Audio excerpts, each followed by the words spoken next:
It's since our last...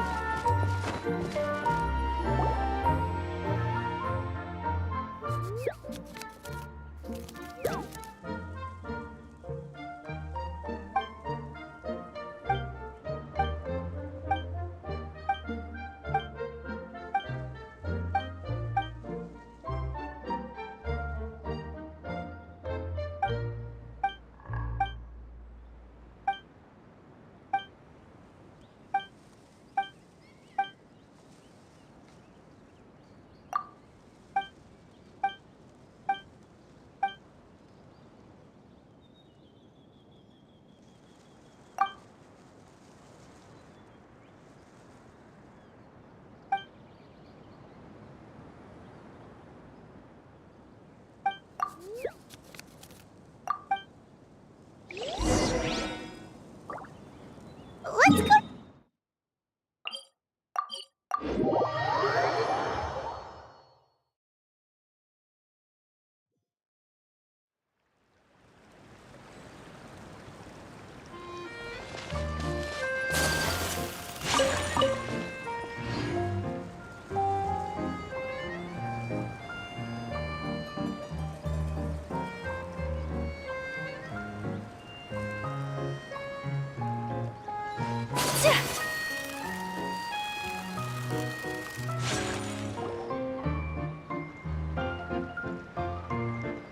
Here's your 2 magic tonics. Why, thank you, young lady. And might I add that you're looking quite lovely today. Jean, come on, take a seat and let's have a drink. I ordered one for you as well. But is this really appropriate? I mean... Still worried about Klee? Relax. Albedo's with her. She'll be fine. Kaya and Master Jean! What are you two doing here? Oh, look who it is. The Traveler and Paimon. You must be the pleasant surprise that Miss Alice told us about. Greetings to you both. This is one place I didn't expect to run into you two. The locals here have been talking non-stop about some brave heroes who saved the world. Let me guess. You two have been up to your old tricks. Well, not just us. We only played a small part. You could say we were 2 members of the Heroes Adventure Team. Still sounds mighty impressive to me. As ever, our honorary knight is making us proud wherever they roam.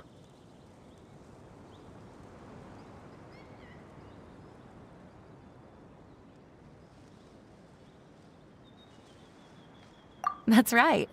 We received a letter of invitation from Miss Alice, proposing that we take Klee for a vacation in Fairyland when work dies down.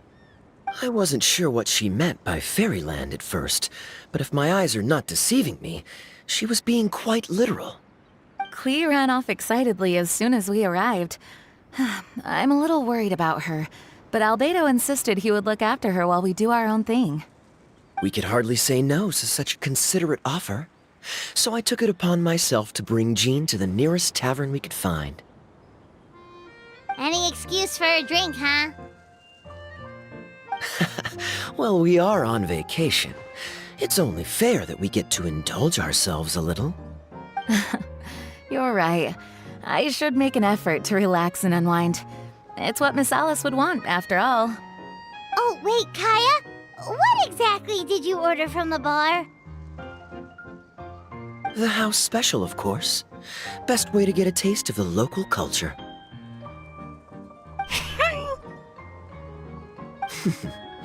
Why are you making that face, Paimon? Nothing. Paimon's just perpetually amused by your lifestyle, that's all. Go on, drink up. Something tells me I need to tread carefully here. Let's see, it's got a lovely color, but how about the taste? Ah.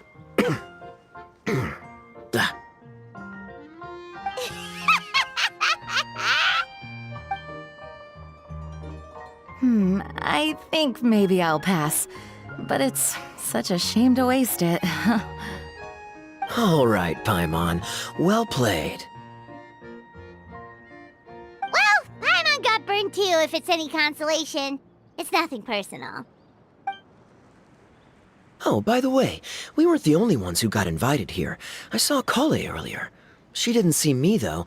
She was making a beeline for that big tree. The Kingdom of Breezes and Bells, you mean? Oh, this is turning into a huge reunion! Maybe we should go say hi to her! All right. Well, give her my regards.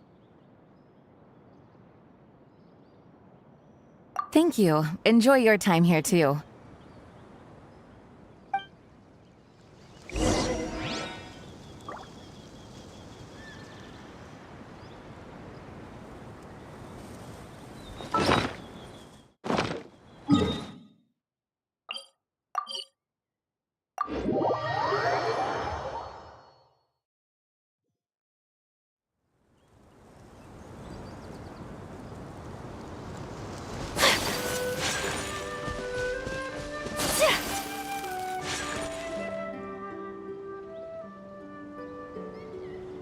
The structure of the tree houses here is nothing short of amazing.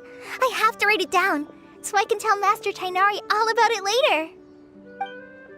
Hey, Kale! You scared me. Traveler and Paimon, you got invited here too? Yep. Well, they sort of skipped the invitation part, but anyway, what you doing out here? Something caught your eye? Oh, yeah. I'm trying to observe and summarize the structures of the trees here, and also the animals that live here. Well, the residents, I guess? I still can't get over the fact that they're all someone's origami handiwork. Once a forest ranger, always a forest ranger, huh? Not sure you'll be able to apply much of what you learn here back home, though, with this being a magical world and everything. What? Over there, by the giant footprint, have those houses always been there? Oh, those? The local flying squirrels told me that they were built by a small dragon and some guy wearing a hat. Oh, that must have been Mini Durin and Hat Guy. Any idea where they went? Supposedly, after building the houses, they went to somewhere called, Constellation Metropole? Did I say that right? Yep, you got it. Oh, also, when the locals mentioned the dragon, did they seem at all, did they say how they felt about him at all? Now that you mention it, the atmosphere changed a little when they talked about him. Oh no. They mentioned some stuff along the lines of past misunderstandings and welcoming new members. I only just got here, so I know very little about what has happened in the past. They seemed genuinely grateful for the houses, though, and said they were going to plan a welcome party. Oh, thank goodness. Phew. Sounds like the forest has begun to accept him. It's a step in the right direction. Are you looking for that small dragon? Yeah, he's a new friend we made after we arrived here. No way! Really? I'm getting more and more interested in your story. No. I've got to save it for next time. For now, I've got to make the most out of my time in this wonderful world. Oh, there's no rush. Just take it slow and enjoy yourself. Like Kaya. Oh, he sends his regards, by the way. Oh, Mr. Kaya is here too? Then I've got to go say hi to him. Well, right now he's at the tavern and he probably won't be leaving until he's drunk. Not that he'll ever reach that point because his alcohol tolerance is so high. Basically, it's Kaya. You know where to find him. You make a good point, Paimon. Then I'll focus on exploring for now, and go catch up with him later. Shall we go pay a visit to the Metropole Traveler?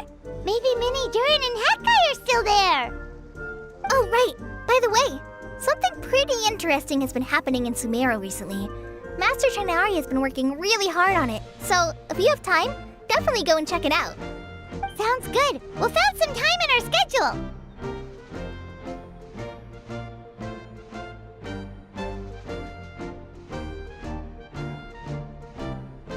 Of course. See you later.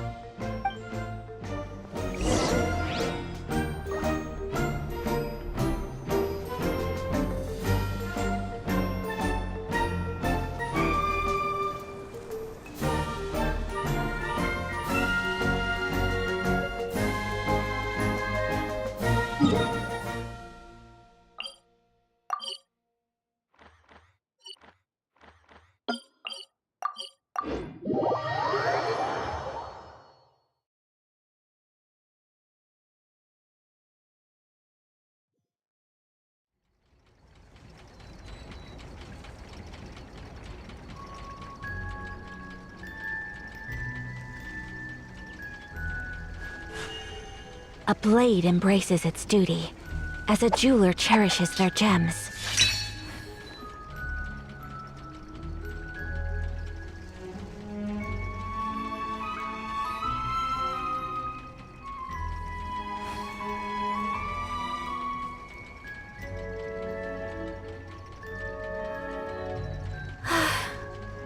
I only wish life could be as leisurely as this a little more often. How greedy of me.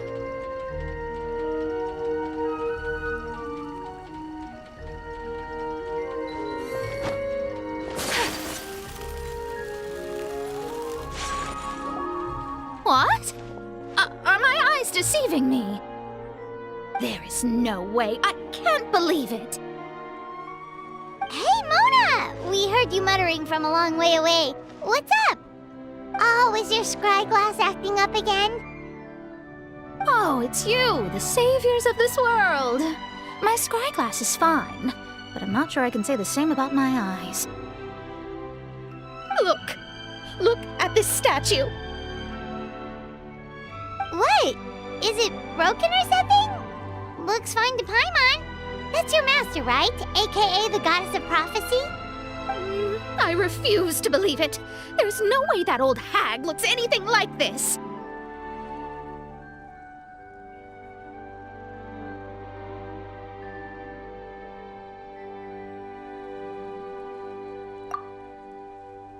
When she was younger. Oh, actually, now that you mention it, this does remind me of the fashionista phase she wrote about in her diary. She can't hear me, can she?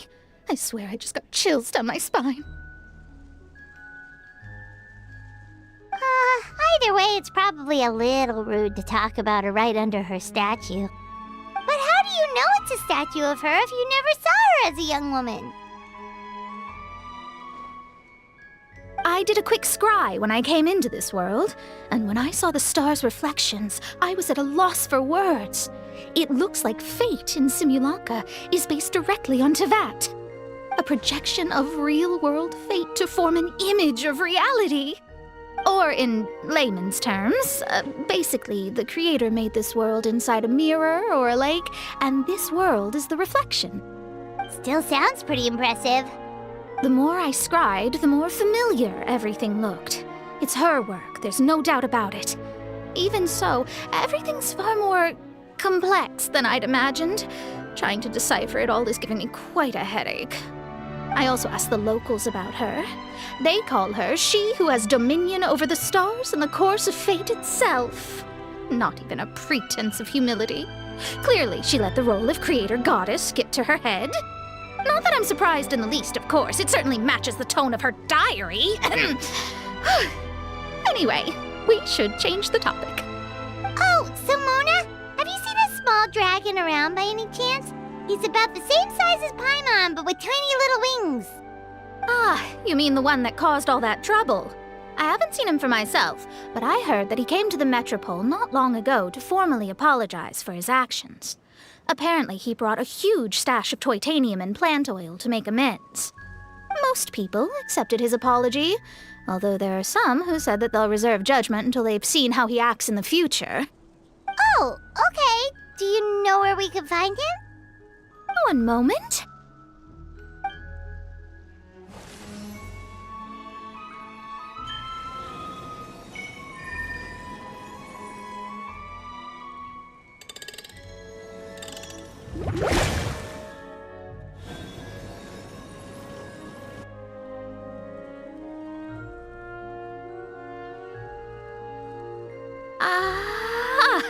It looks like he's at the Broken Sea.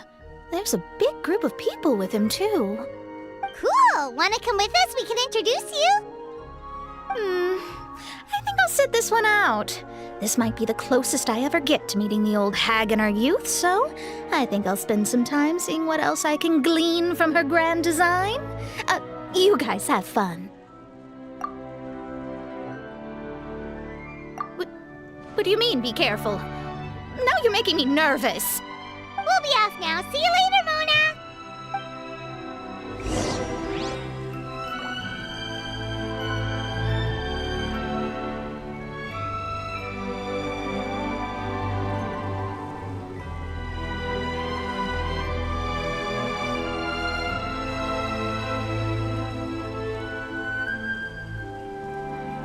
A blade is like a tea leaf. Only those who sample it many times can appreciate its true qualities.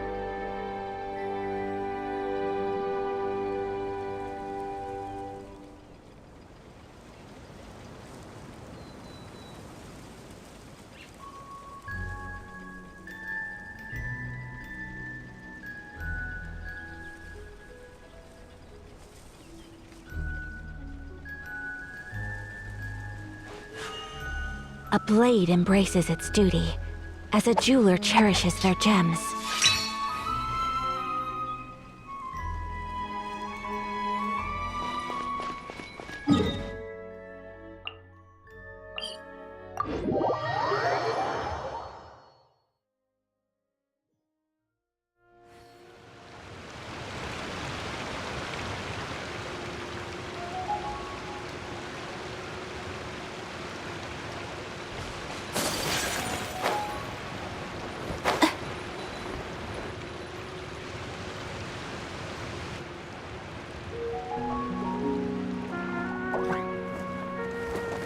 Osvaldo Hafnabines! Dost thou see what I am seeing? Tell me that my all-perceiving Aug de Verurtelung deceiveth me not! Your eyes see true, mein Fräulein. Very well. Then, as sovereign ruler of the Immenachreich, I extend to you both my greetings, O Night Dragon from the land of the Thousand Stars and his hat-wearing servant. Who did you just call a servant? What mein Fräulein means to say is, hello, it's a pleasure to meet you. Pleasure to meet you too. But Hat Guy's not my servant. He's my friend. Now you're over-explaining. Hat Guy, Mini Durin! Found you at last! Whoa, and Fischl's with you too? Oh! Greetings, Outlander blessed by the Immenachreich. How honored you are to meet your prinzessin beneath the stars of another sky. Clearly a decision made by fate itself. Mr. Honorary Knight, Paimon!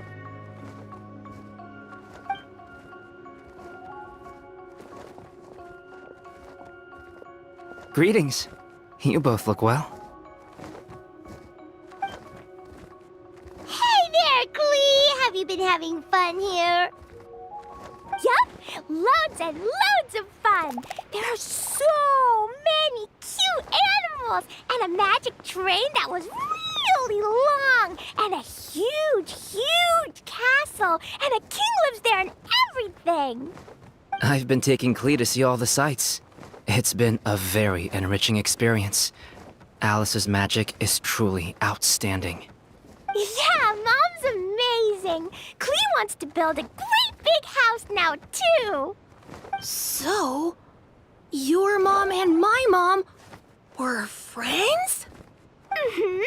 Our moms were friends, which makes you my big brother. My mom used to read your mom's stories to me all the time. They were great! Big brother?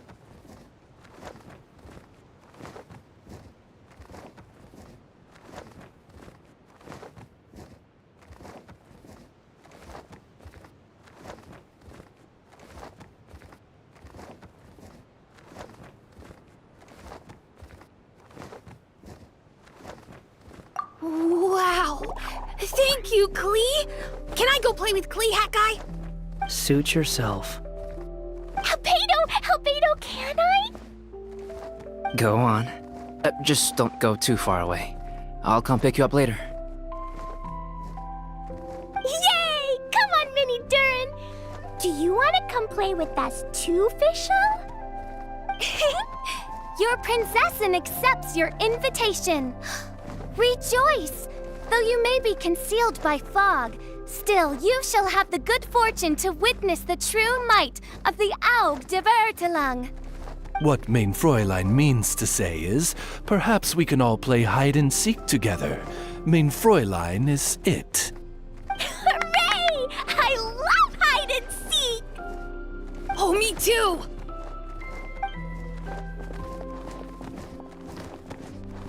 To return to our previous discussion, Mr. Hat Guy, you were telling me about a prophecy?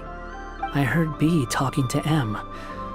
What she said was, Since you're so persistent, let me tell you a secret. Our child will one day rise from the dead. Is she saying that Dragon Spine Durin will come back to life?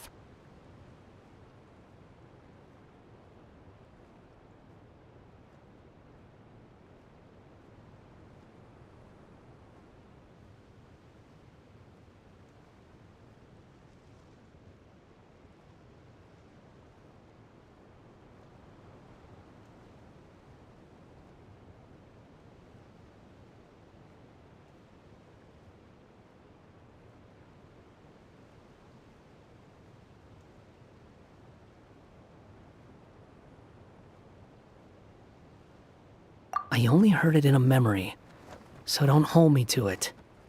Understood. My recent observations at Dragonspine lend credence to this prophecy as well. Durin's heart has slowly but surely been growing in vitality.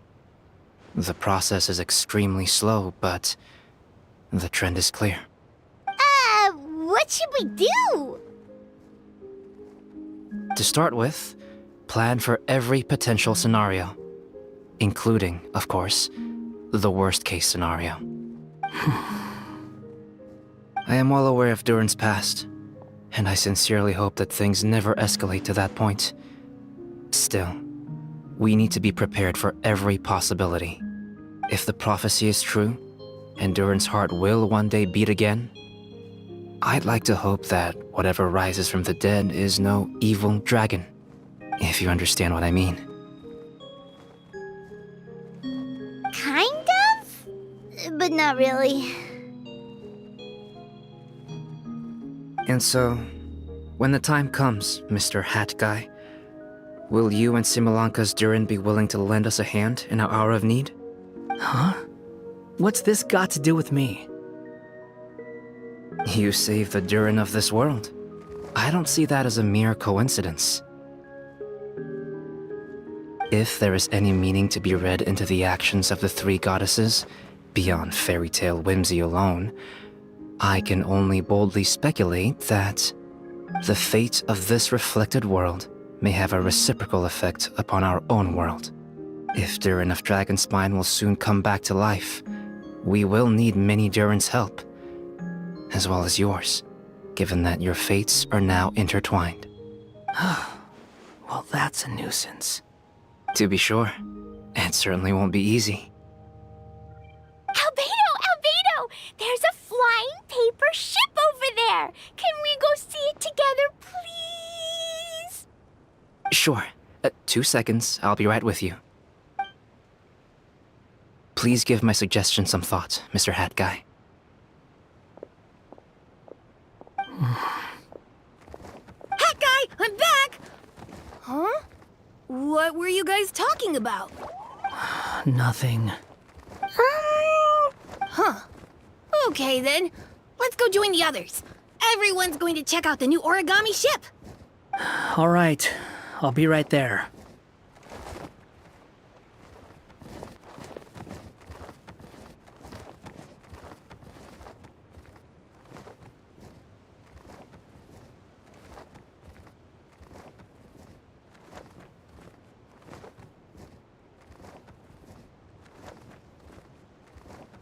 Why would I be? Do I strike you as someone who cares about other people's issues?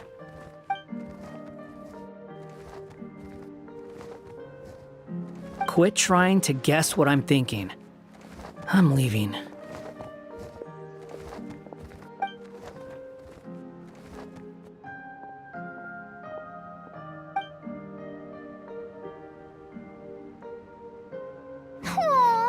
What a lovely little boat! The forest fairy helped us make it. Paimon just realized there's a lot fewer people around the Broken Sea now. Guess most of them have made their way back to the Metropole. Does this boat have a name? I can't see one anywhere. Huh? A name? Every boat has a name. At least, all the ones I've seen before. They're usually symbolic names that represent something aspirational.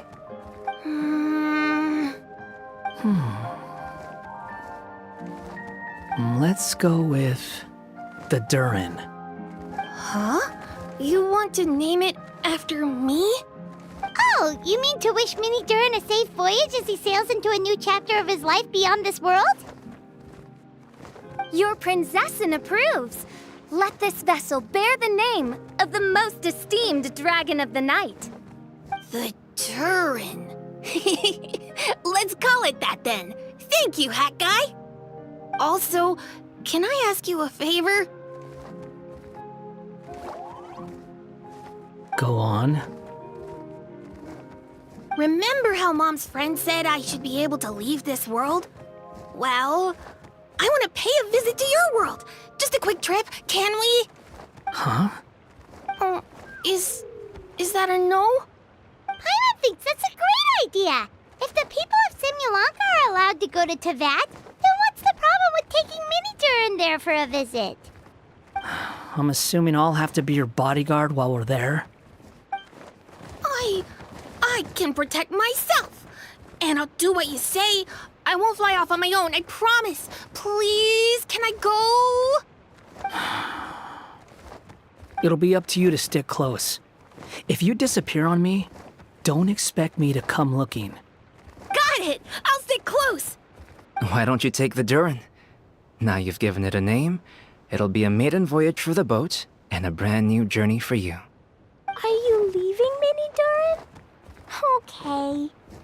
Well, make sure you come visit me in Mondstadt so we can play together again. Klee will draw you a map to show you the way.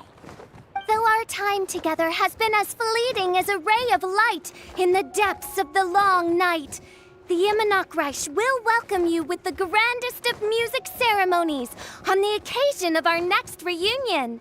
As surely as the stars in the sky watch over us, we shall meet again. What Main Fräulein means is that you're always welcome to visit her at home as well. Cool. I have so many new friends now. I'm so happy. Are you done yet? If you want to leave, then get over here. Thank you, everyone. Thank you so much. The blessings you gave me are more precious than any treasure and more beautiful than any fairy tale. Next time, it will be my turn to make your wishes come true.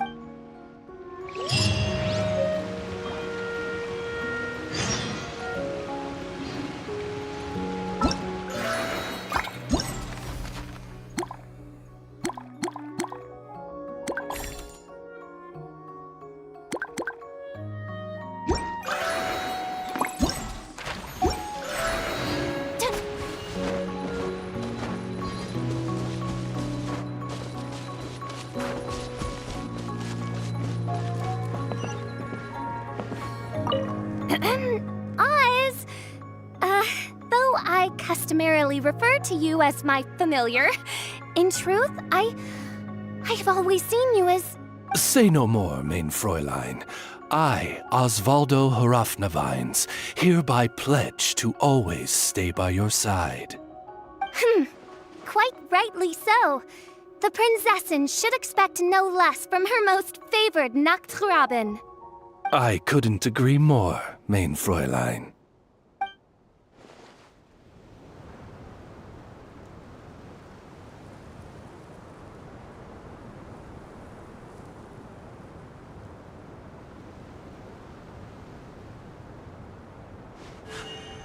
A blade embraces its duty, as a jeweler cherishes their gems.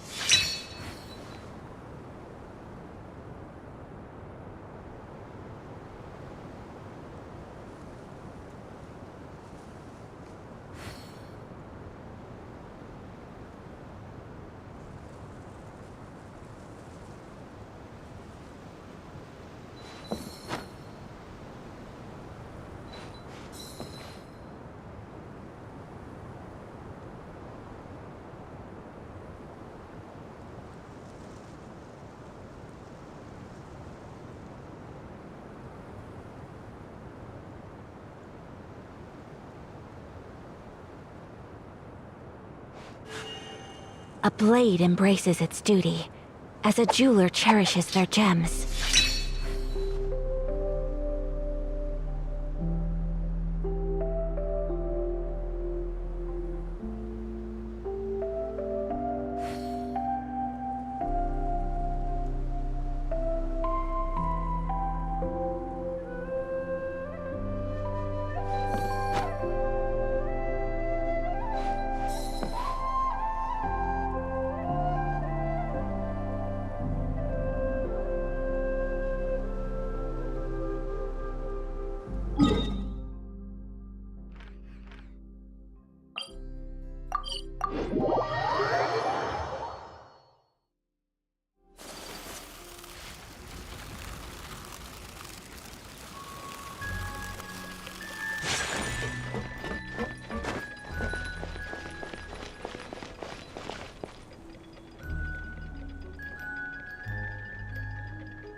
A blade embraces its duty, as a jeweler cherishes their gems.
So this is a...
A blade embraces its duty, as a jeweler cherishes their...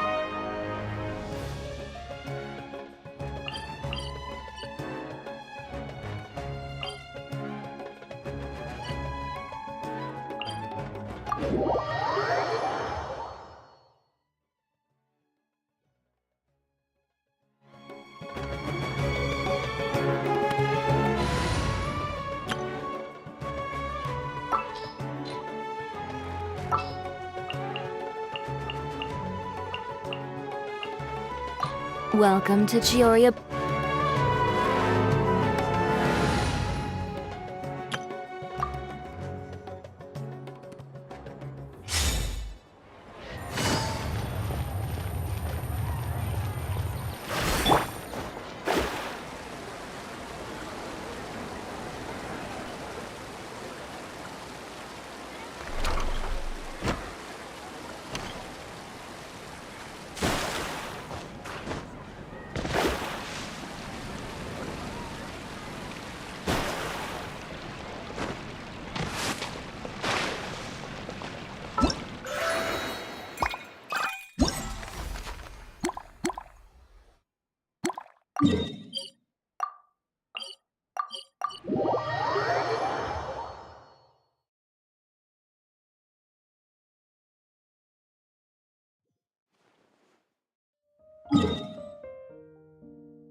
So, are you all set? Ready to start investigating?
Great! Then let's go!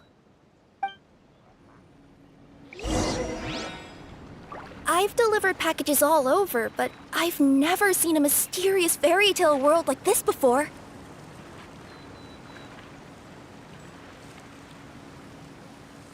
Looks like nobody has gotten around to repairing this house yet. Ugh, even I wouldn't dare to sleep in there. It might suddenly collapse in on you. You want to check out the area over there? Okay, I'll wait here for you.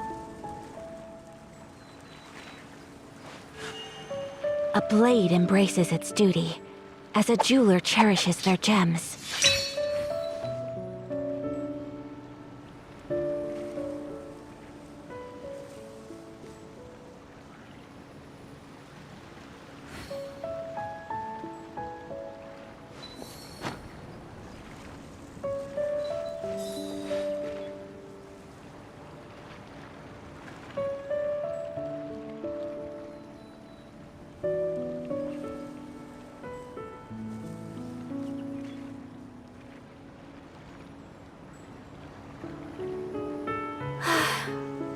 I only wish life could be as leisurely as this a little more often.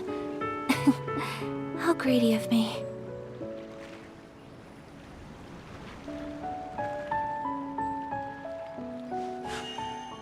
blade embraces its duty, as a jeweler cherishes their gems.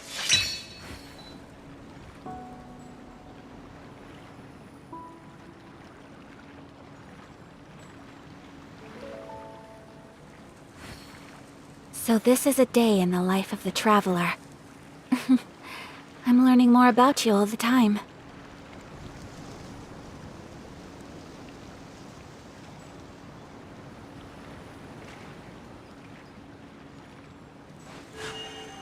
A blade embraces its duty, as a jeweler cherishes their gems.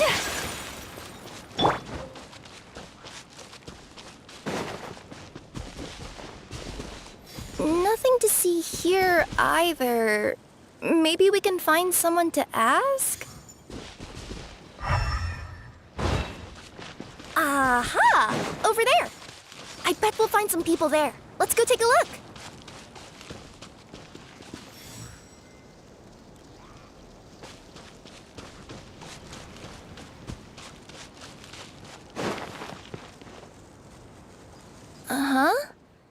I was sure there'd be people here.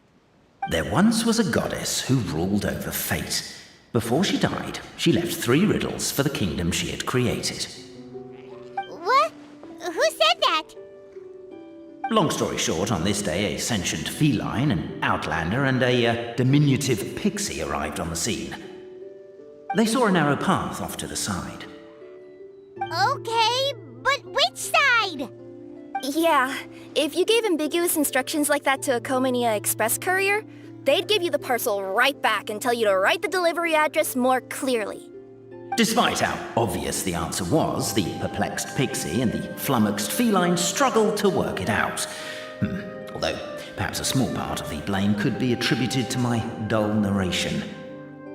Alright, let's try this again. The path on the left-hand side seemed to give off an enticing fragrance, as if to say, this is the way to wealth and glory. Ooh, that sounds like the start of a good story. Then what? Then what?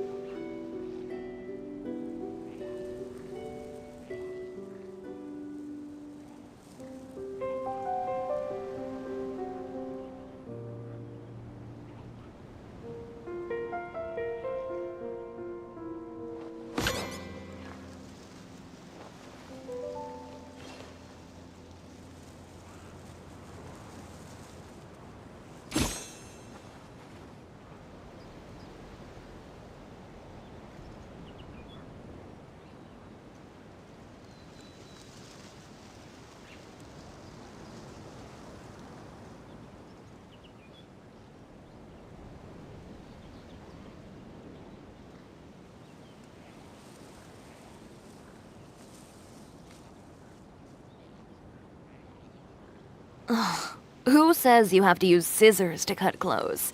Leave those rigid rules behind. I much prefer using my own cutting tools.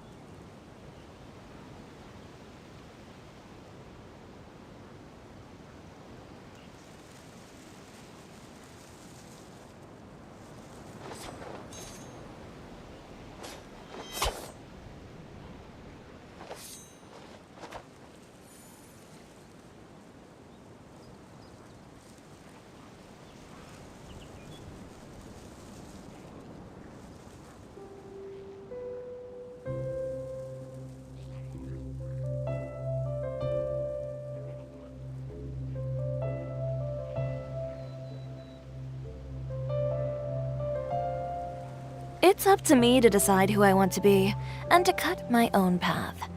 No one can tell me what to do.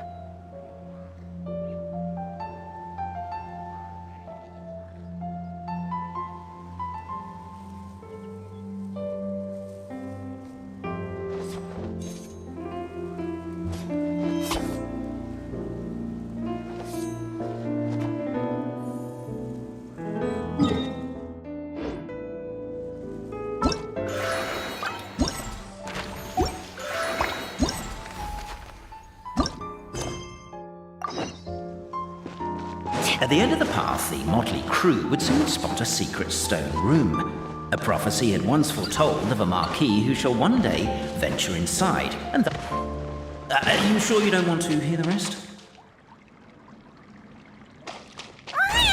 What's going on? Oh, hear me out, all right? I'm sorry for resorting to extreme measures, but I'm trying to help here. Don't worry, the fencing will disappear as soon as I'm done talking. So are you some sort of fence-spotting yokai?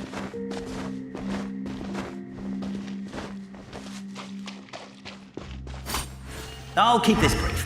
Firstly, the place ahead of you is a secret room whose purpose, per the legends, is to await the arrival of a certain Marquis. For that reason, it's called the future Marquis's abode to be. Secondly, when you get inside, don't sit on the chair in the center, or bad things will happen. There, that's all. Off you go. So many summers, winters, springs, and falls, and now at last a hero hither strides. This realm knows not what lies beyond its walls. Its secrets mystify the world outside. Wait, new voices. Stop the poem. We have a situation. Something's up with this person. Traveler? Are you alright?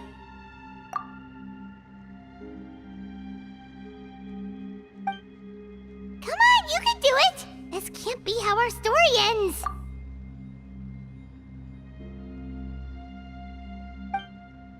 Can I give you a hand or a tail, even?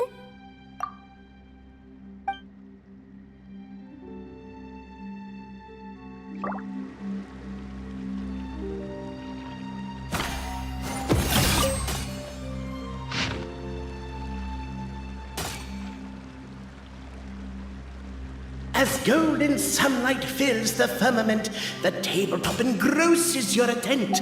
Perhaps, perchance, Peru? Captivated by the epic poetry and enthralled by the outstanding storytelling, the Outlanders knew what their next objective was. Namely, to remove the clockwork key from the raised platform up ahead. Cafe, I just realized. You said we all had to speak like bards. Strong as stone, firm as steel. The Outlander pulls, but it does not yield. This has happened many times before, but this time is different. A thought enters the Outlander's mind. Attack! Attack! The attack now over! Only one final step remains. Now it is the time. But alas, as was the case for all those who had come before, the key still did not move an inch. Wait, what? They got it out? Yes! Finally! Come on, move your butts! And your legs, assuming they're still in working order. It's showtime! No hard feelings about your lack of poetic contributions? Oh, let it go! Ah! Welcome, esteemed and noble Outlander. Allow us to introduce ourselves. We represent the 3 great clans of this realm, having been selected as its authorized historical supervisors. Our purpose being to await the arrival of one such as yourselves who shall remove the clockwork key. My name is... You're Cape, he's Albizzi, and that's Bobarano, right? You've done so much talking that we can already tell you apart by your voices. Aren't we missing someone, though? The guy who led us here to begin with? Who? And thus was born the long-awaited fellowship, destined to uncover the truth of the past. Allow me to quote, if I may, in the history of Constellation Metropole, a new page has begun. Him. Well, there's no fourth person, so which of you is the ventriloquist? Come on, out with it. We've never heard that voice before, but he sounds like he'd be good at reading bedtime stories to children. Well, whoever it is, I don't know and I don't care. Forget about him. We have far more important things to focus on, like where our journey goes from here. That key you hold is the pivot point about which the past and present of the Metropole revolve. However, between our 3 clans, there is some dispute over the historical record. Each clan has its own version of history, detailing the clan's origins and the tale of the dragon of old. And unfortunately, we don't know which one is the truth. Dragon? You mean the one that's been acting up recently? Oh, no, not that one, you adorable little pixie. When I say dragon of old... He means a dragon that would be really, really old if it was still with us today, but it was defeated in ancient times. The new one has nothing to do with our clan history. Was that supposed to be a joke? Anyway, so you've been waiting for someone to remove the key so you can finally explore the truth of the past? Not just explore it, but argue incessantly about it. Honestly, I don't care that much. Cape's the one who's always bothering us about it. What we need to figure out is who resolved the dragon crisis. We have to know that before we can decide which is the supreme clan.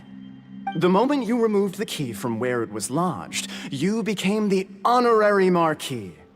We humbly beseech you, noble Outlander. Noble Traveler Marquis, we ask you to help us. You and your talking Puss in Boots and the pale floating pixie. Puss in Boots? Are you serious? It's better than demon feline, but still... Embrace it, my friend, embrace it. Most cats don't wear boots or speak, do they? I'm not even a cat, I'm a Nekomata. Now that you know the word, I expect you to use it. Please allow me to lead you all to a sacred memorial site.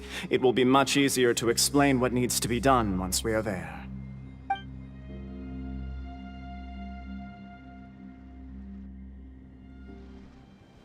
This place is sacred to my clan. It's where our brave forefathers once took up arms against the dragon of old. After a bitter battle that dragged on for many days and nights, finally, our forefathers fought the dragon into submission, and it fled. They took turns, though. Some forefathers worked the day shift, while others worked the night shift.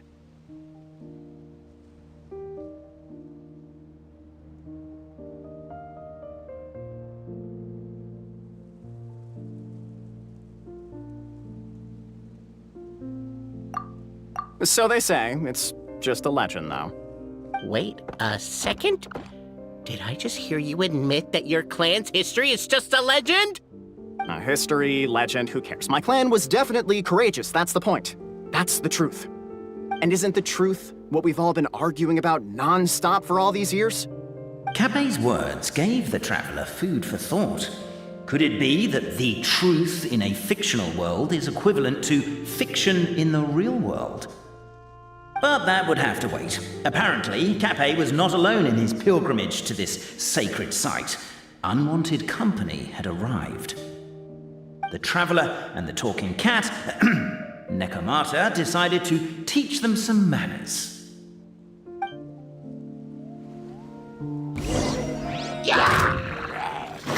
Yeah, I noticed that too. It's one standard for us and another for you. That's not fair, Cape. Whirling snow! Wow. A true display of heroism and valor. It was as if the spirits of my ancestors were fighting through. Here's a thought.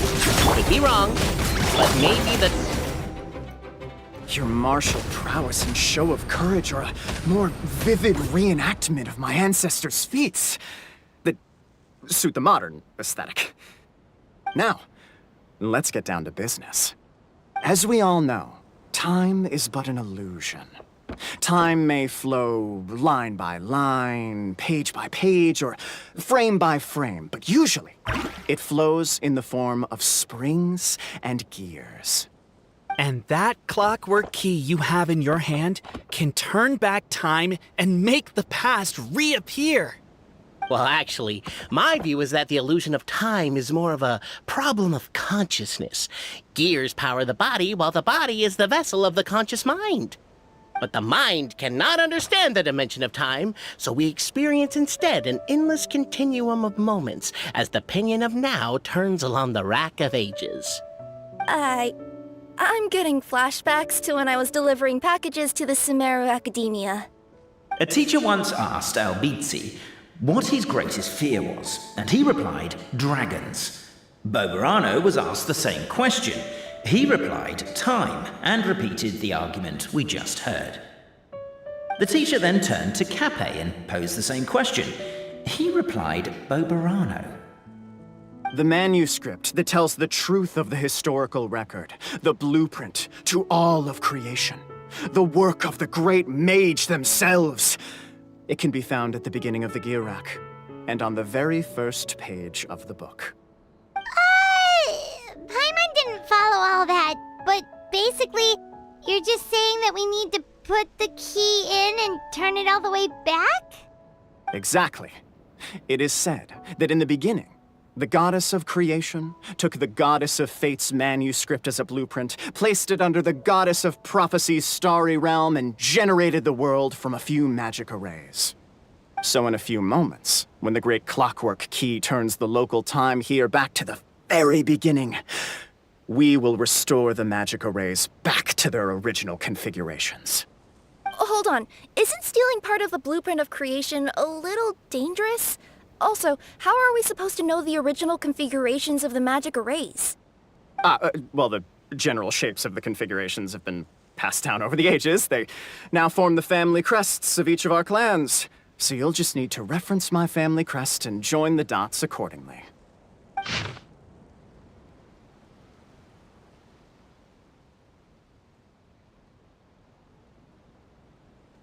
To address your other concern, when the house has already been built, do you really think that taking away the construction crew and blueprint will cause it to collapse? The Traveler Marquis prepares to insert the great clockwork key into the nearby keyhole.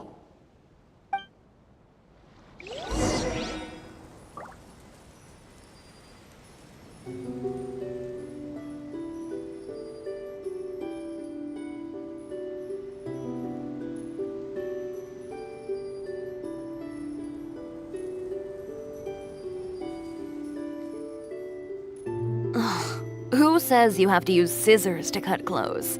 Leave those rigid rules behind. I much prefer using my own cutting tools.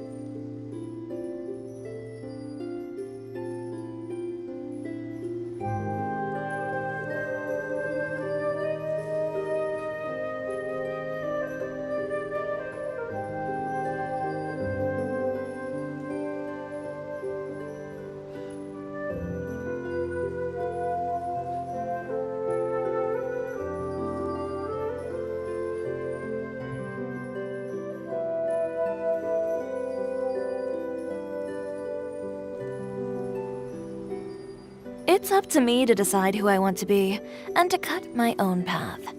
No one can tell me what to do.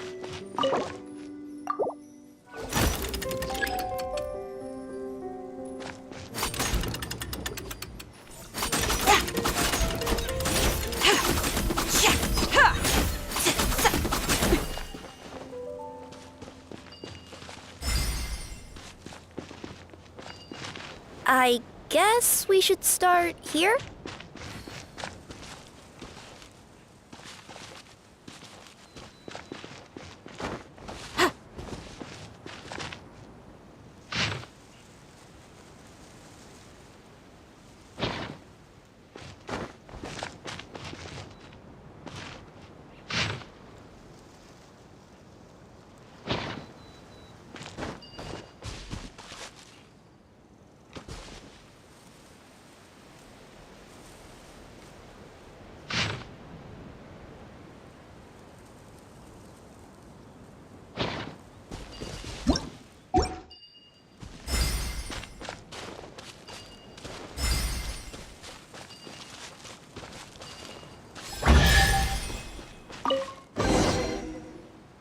Behold, the sacred writings that record the truth of...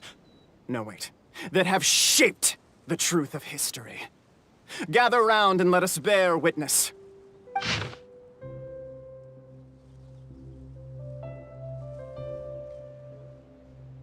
Feast your eyes, rejoice, and cheer, for this is the unquestionable truth. Look at the signature. Nobody is capable of forging that. I don't believe it. So, all along, our histories have been false? Don't lose heart, Albizzi. It does not follow from his is true that ours are false.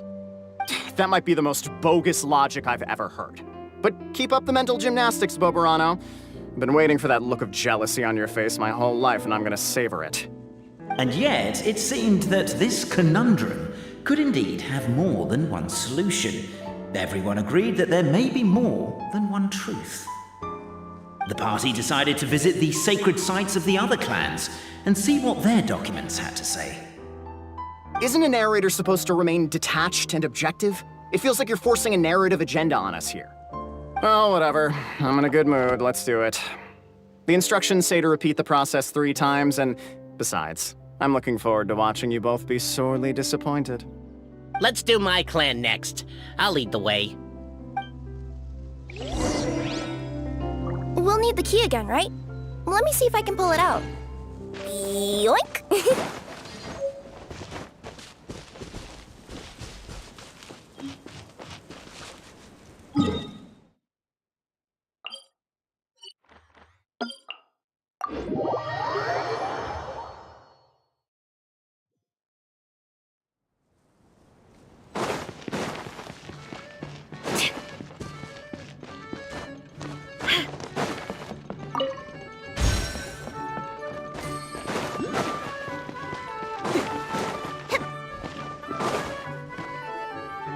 The party finds no pedestal in which to place the great clockwork key, only a locked door.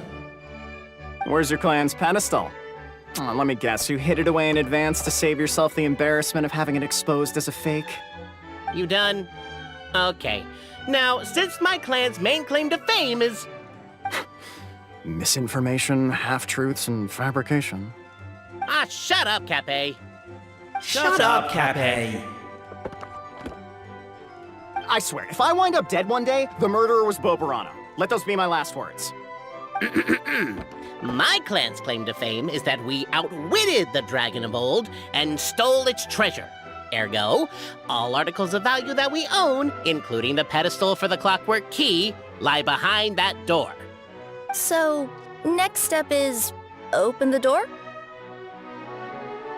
Almost. There's one step before that. The door is protected by a smart interrogation system. We have to answer its questions, and if we get them wrong, we will alert law enforcement. Jeez. Well, do you at least know the answers? The correction fluid of time has dyed white the pages of the Book of Wisdom. No, I don't know the answers. But worry not, I had a quick word with the constabulary in advance. They'll ignore the alarm if we get the questions wrong, so answer without fear.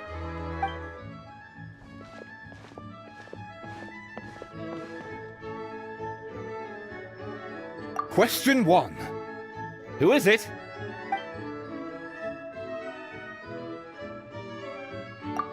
That's actually quite an amusing approach.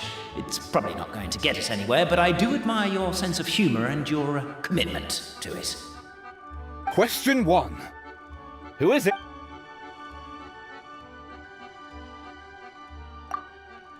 Ah, what an ingenious idea. Far more intelligent than Boberano's ancestors. But I still recommend against this answer. Question 1. Who is it? The great yokai, Nekomata in boots. And the trusty travel guide, Pixie! Travel guide. Trusty travel guide! Question 2.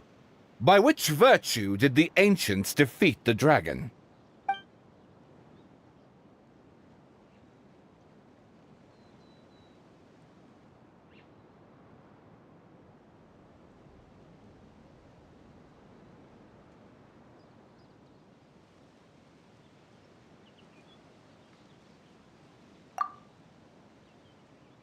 Oh, no, don't say that. Even though the writings you saw do prove that bravery has its uses.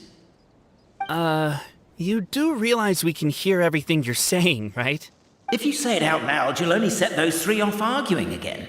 Thinking it is fine, but please promise me you won't say it. Question 2. By which virtue did the ancients defeat the dragon? If this is the right answer, I swear I'll... Correct! What? A barefaced lie. So low. Question 3. Which is more real? The fiction of the outside world, or the truth of this world?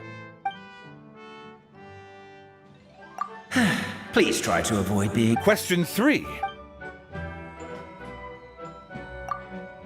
Hear, hear! Who can be sure that the outside... There is no way to know. All correct. Traveler Marquis, you know what must be done. Please insert the great clockwork key. Oh, and this is my family crest.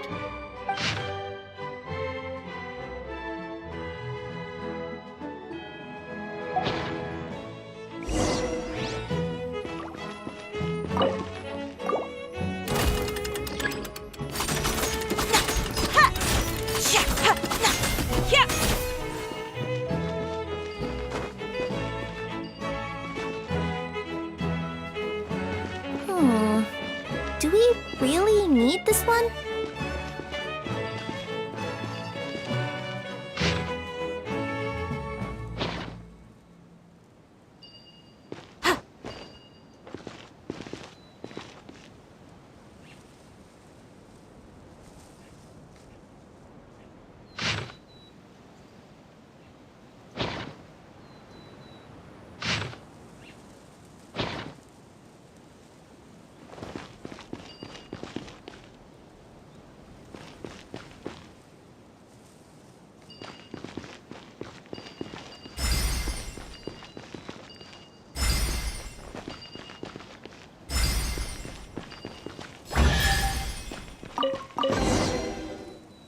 Now, let me see what elaborate fiction the Clan of Wisdom was able to conjure up. If anyone's listening, I would like to submit these as my last words. I surrender. I'm the one who murdered Cappe.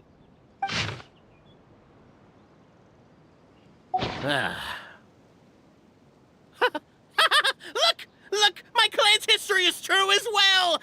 There's that same unforgeable signature again, right here! What? Oh, does this mean that my clan is the only odd one out? Given that my clan's wisdom is such a subject of ridicule in your eyes, I will now appeal to my own personal intelligence, which I believe far surpasses that of my clan at large, and make a prediction. It seems likely that the claims made by each of our clans regarding their history and virtue are all true. Boberano? How can that be? Oh, I get what's going on. Once, when I was drinking with Gujiyai, she bet me a round of dried fish that I couldn't guess which cup the umeboshi was under. Whichever one I guessed, I was always wrong, and Gujiyai would lift a different cup to reveal the umeboshi. But then, I learned later from one of the shrine maidens, Miyuki, that all of the cups had an umeboshi under them. Just goes to show, I still got a long way to go before I become a great yokai. Oh, don't mind Fox Lady. That's just her way of teasing you. Actually, that reminds me. We can now open these 3 treasure chests. And unlike the guessing game you mentioned, this one's not a trick. Cool. Well, once you've plundered the last of Boberano's family wealth, we can go to my clan's place. Guess I'll take the clockwork key again then. Yoink!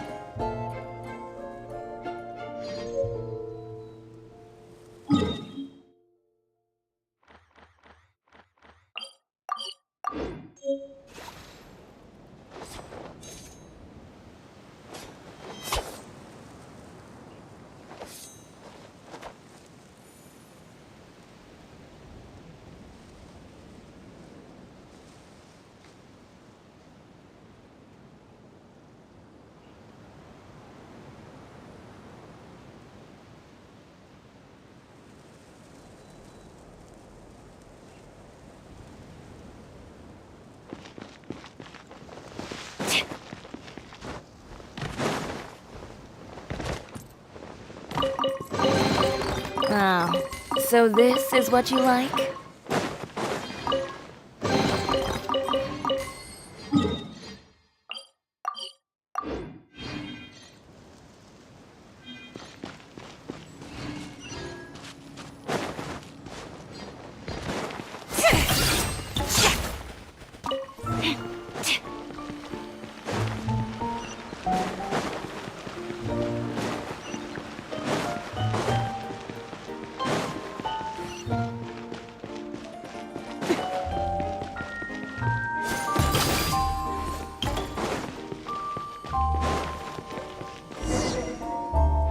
The cohort of truth seekers followed Albizzi to his clan's sacred site. They arrived to the site of a giant guard towering over them. Up ahead is my clan's gigantified guard. He can be a little pig-headed, and he's incredibly strong. Your weapons won't even scratch him. Wait, but wasn't Kappe's clan the one that's all about strength? So, what do you guys believe in then? Oh, the guard is one of Kappe's people. Size is a coveted trait in the clan of strength, after all. Mine is the clan of empathy, and our key contribution is growth serum. What's empathetic about that? Our ancestors believed that, just maybe, the dragon of old didn't mean us any harm at all. Perhaps the dragon simply didn't notice us, since we are so very tiny. So, they drank the growth serum and grew even larger than the dragon. Then, they set the dragon down, calmly explained their perspective, and eventually taught it how to empathize. The serum isn't what it once was, though. Nowadays, it doesn't make you grow all that much, and it actually makes you lose your empathy. So, I advise we take a detour. Despite Albizzi's words of caution, somebody, no doubt, has other ideas. Surely we could avoid a conflict with the guard, they think to themselves, if we could just try to understand one another. You could, of course, just take the path to your left and go around. But some people are gluttons for punishment. It's all part of the experience, I suppose. Yeah. Yep. Why is my own clan treating me like a villain? You've been away too long. We all have. It feels like we've been waiting forever. We should be getting close. Why is this place so full of junk? Are you the kind of people who never throw away the box when you buy something because you're worried you won't be able to return it without the original packaging?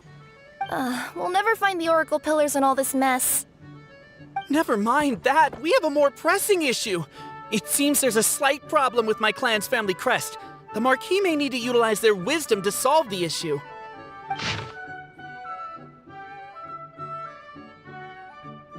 Wisdom too, huh?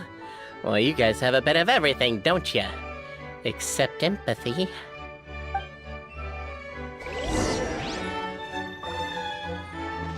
Over here! I found it! Yes! Keep the noise down! We don't want to alert the guard. I'll go keep watch.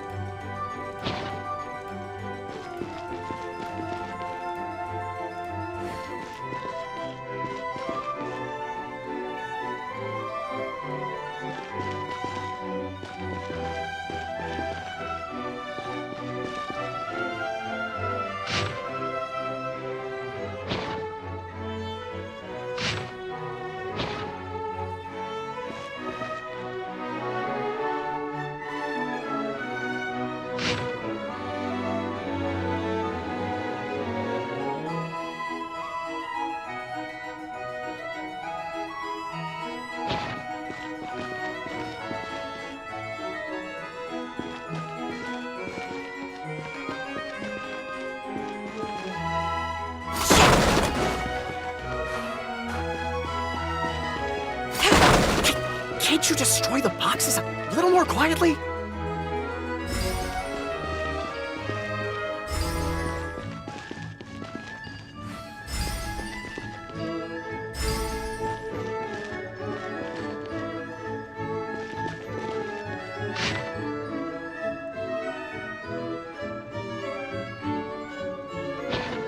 Apparently that was incorrect. But don't blame yourself, it's Albizzi's clan's fault for taking terrible care of their family crest. How could they let something so important get so dirty?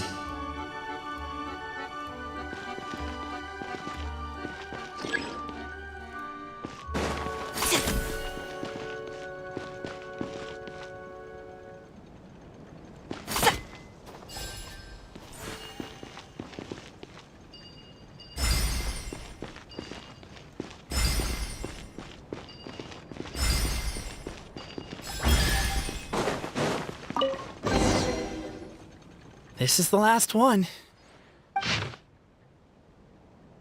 The signature. So it's true. Empathy is one of the founding virtues of Constellation Metropole, too. Just as we suspected, all three are the truth.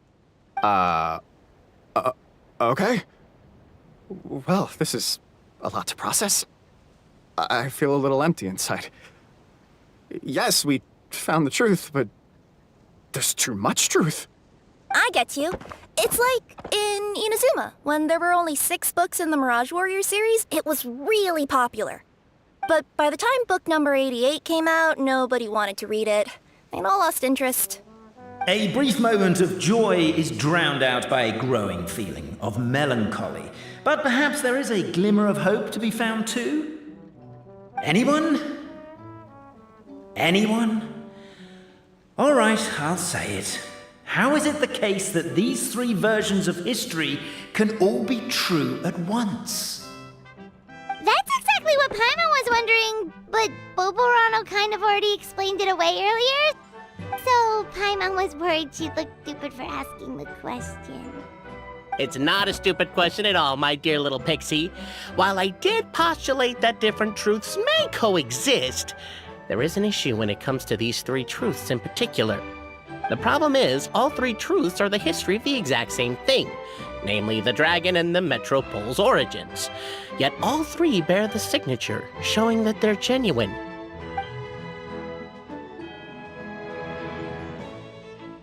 Suddenly, the sound of a bell rings out.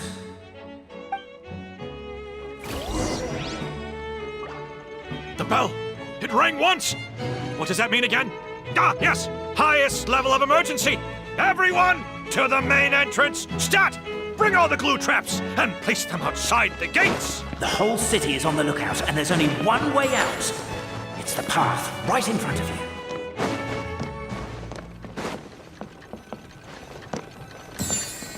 Why'd they ring the bell anyway? Also, why is 1 ring the highest level of emergency? Obviously because you have... They're outside! After them!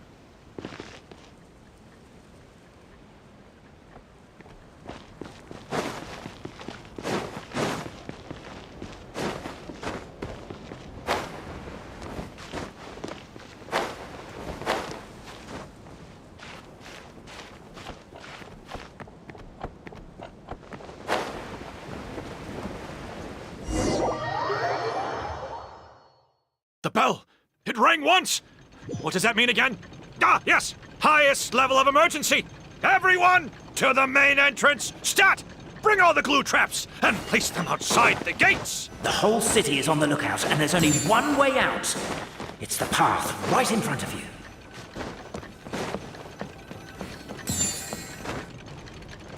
Why'd they ring the bell anyway? They're outside! After them!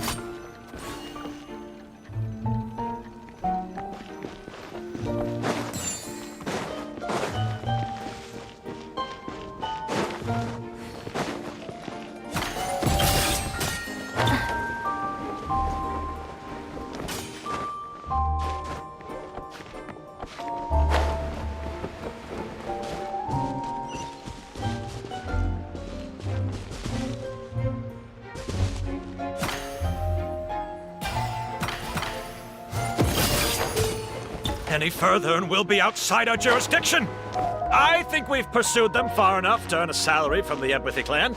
Come on, let's head back.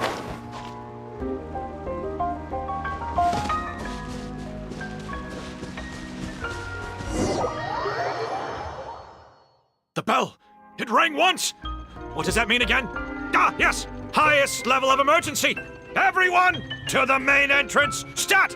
Bring all the glue traps and place them outside the gates! The whole city is on the lookout, and there's only one way out. It's the path right in front of you. Lend me a hand. Why'd they ring the bell and... They're outside! After them!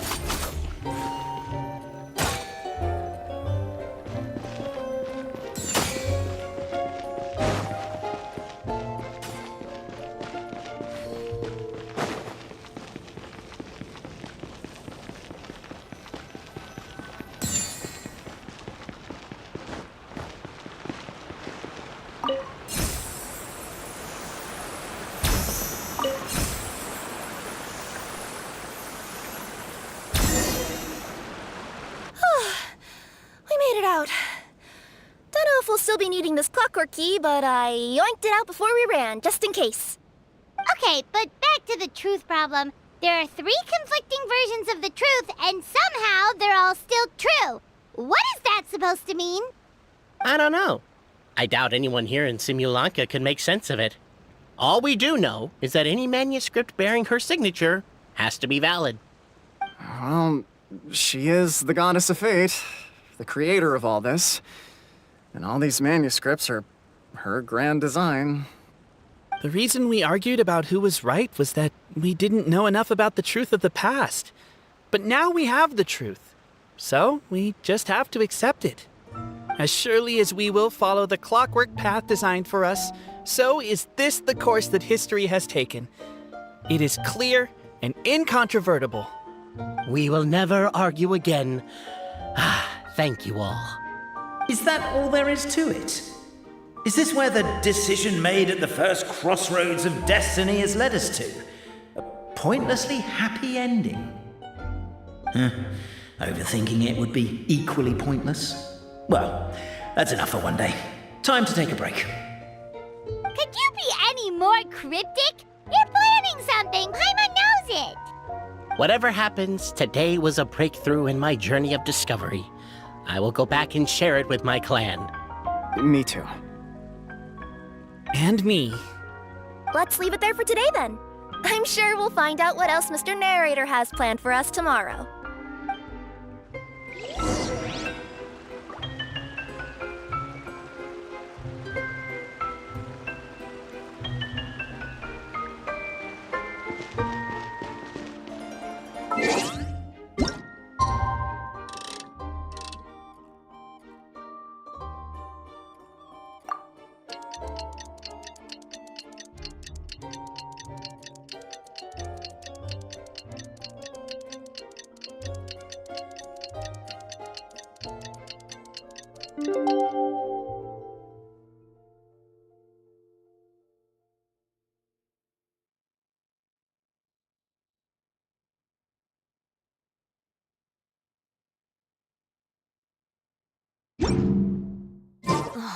Who said... What a beautiful day, thought the traveller, before he was overcome by a creeping sense of foreboding.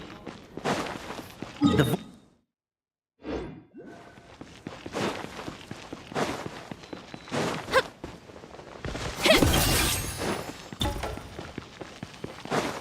Pendulum Lane is just up ahead. Something must have happened here after all. Everyone's crowded around. Oh my god, this is terrible! I don't understand. The 3 great clans of Constellation Metropole have finally made peace with each other. Who could have done this? What happened? Oh no, someone's lying on the ground. Cappe! How did this happen? Cappe, you idiot! Wake up! You need to revise your last words or everyone's gonna start suspecting me! last words. What did he say? If I wind up dead one day, the murderer was Boberano. Ugh, you could have at least pretended to not remember it. I'm sorry, Boberano, but this is an interrogation. I have to give the detective straight answers. Don't worry, Boberano. I don't consider you a suspect, nor do I have the authority to charge anyone with a crime. So, are you the last people to have had contact with him? My sincere condolences. You were travel companions, right? It's a real tragedy. I'm afraid he'll be out cold for another hour and a half, at least. Huh? Yeah, I know. It's despicable. Hitting someone in the back of the head is the second worst act of cruelty there is. The first being replacing their gear oil with extra strong glue. So, Cappe's not dead? His gears, metal frame and shell are all still in excellent condition. It's just his energy supply that's been all messed up. Wait. But surely you can't be suggesting that just because Cappe isn't broken, there's no need to go looking for the culprit. No! There's a need! Huge need! Unfortunately, this is rapidly turning into a cold case. There's no evidence and no witnesses. Unless there's an official clockwork pedestal or the goddess of prophecy around here somewhere. Excuse me. Then suddenly the long-lost dragon of old flew across the sky. Where? I didn't see anything. Wait, why can't I move? Oh, my mistake. It was just a cloud. Or a bird. Or something. If only we could turn time backwards and replay the crime.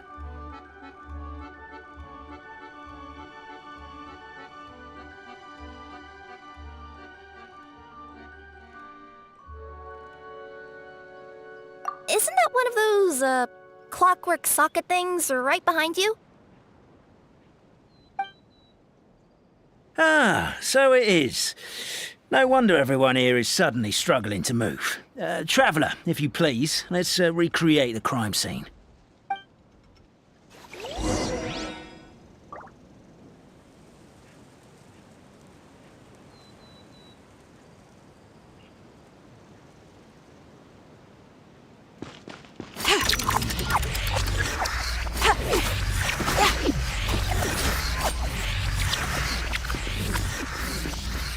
The crime scene's too chaotic. I can't make heads or tails of it.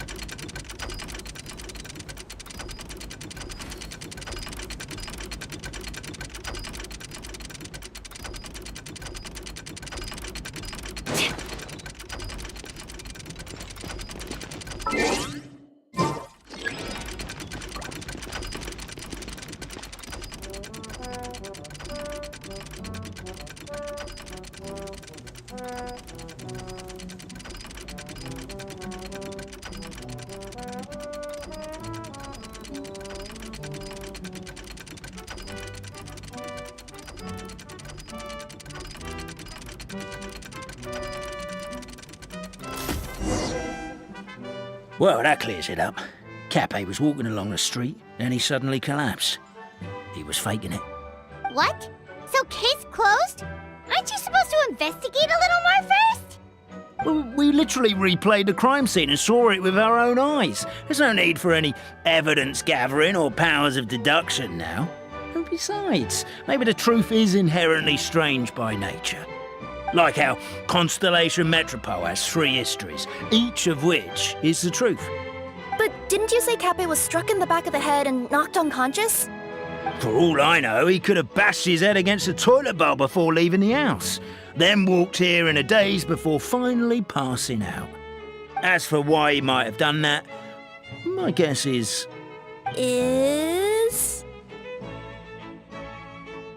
With the Supreme Clan question left unanswered and the tension in Constellation Metropole suddenly wiped away, he was looking to create a new source of conflict.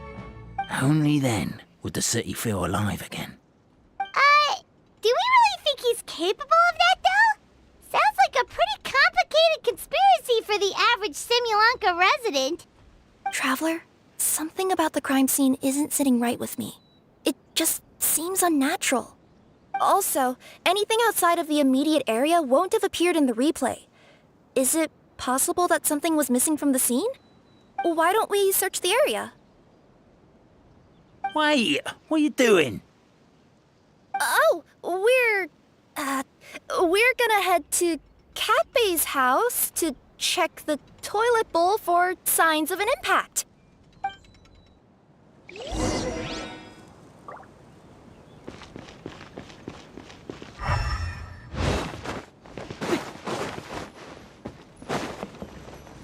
A pickaxe? What is it doing all the way down here? There's gotta be a story behind it. Let's take it.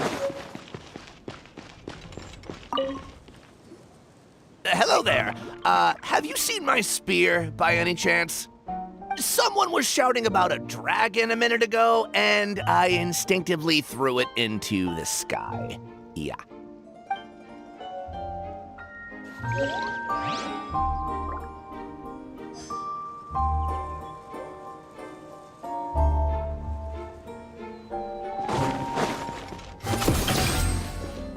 There's a spear here. It looks so mysterious. Let's take it.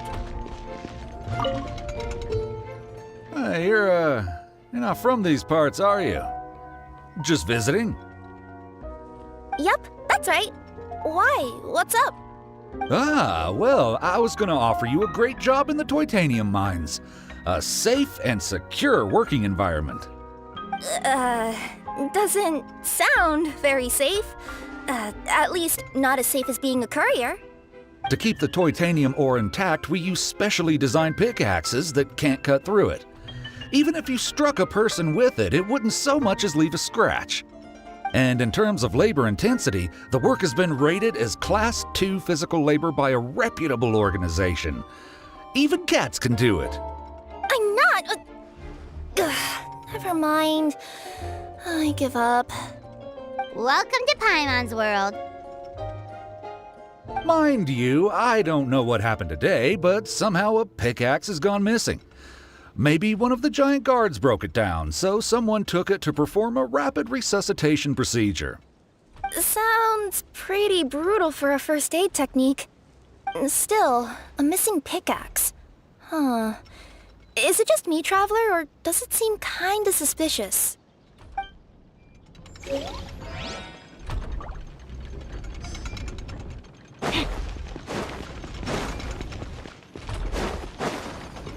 There's a strange potion bottle here.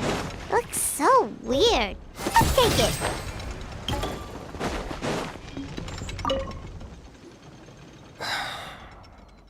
Come here. Whatever it is you were looking to buy, please do come back tomorrow. It's just, I have to close early today. A bottle of growth serum has gone missing. If someone's stolen it with the intention of harming others, the consequences could be disastrous. There's a whole investigation into it, so I gotta close the shop while I do an inventory count. If it turns out I'm wrong and I miscounted, I could be charged with filing a false report and disturbing the peace.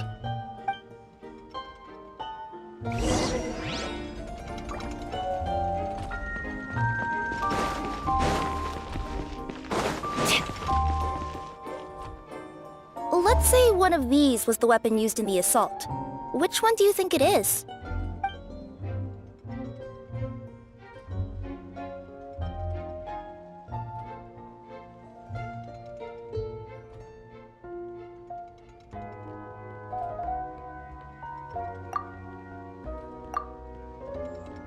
If so, there's no way his head would still be in such good shape. He'd have a big dent in. And if the guard is to be believed, he had the spear in his possession right up until that guy shouted about the dragon. Let's say one of these was the weapon used in the assault. Which one do you think it is?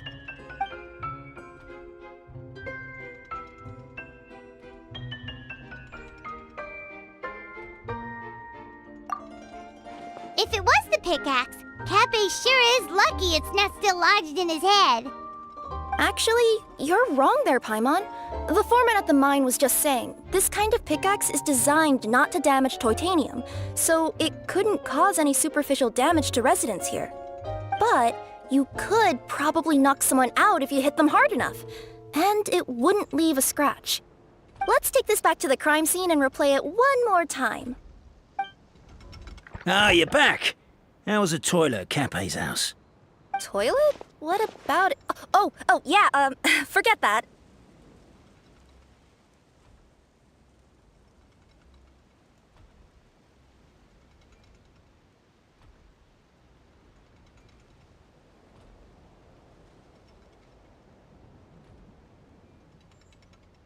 What's this about?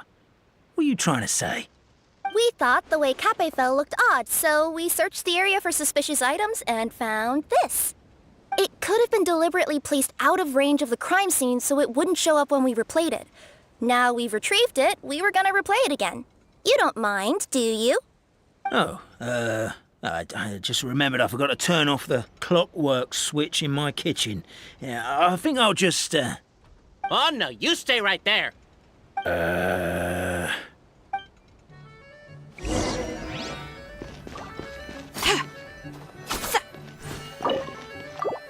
should be good now.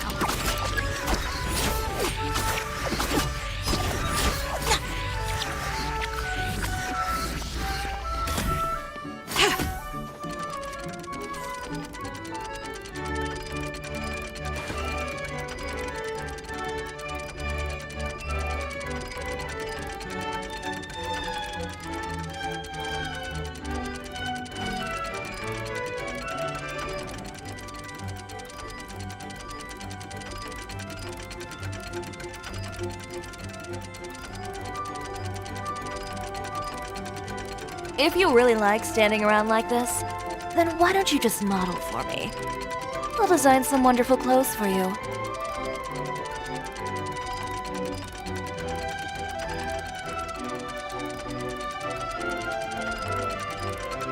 So you're the attacker!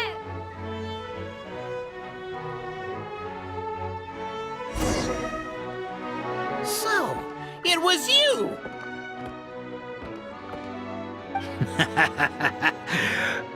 I would congratulate you for cracking the case, but since I did such an abysmal job of covering my tracks, didn't exactly have your work cut out for you. So, all I can say is... Catch me if you can!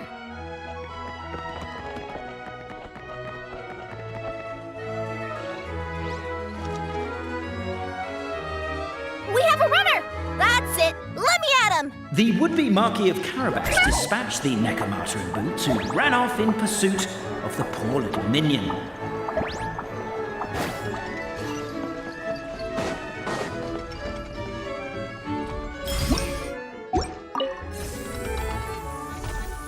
The minion's poor little lower back was protesting painfully against the intense physical activity.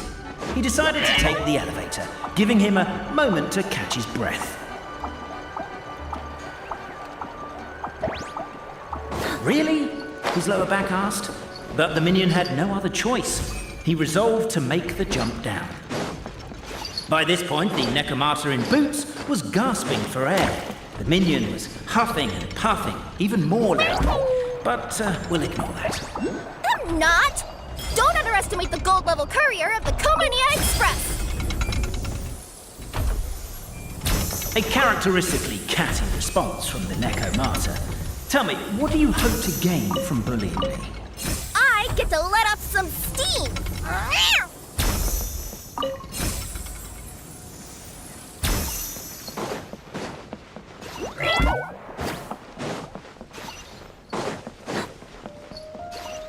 Ha-ha! You fell into my trap! Oh, and by the way, remember the glue you got stuck on when you first entered the future Marquis' abode-to-be? That was also me. I did it using my powers. Rats! Oh, I'm so jealous of you guys right now. You can just jump out of your chute.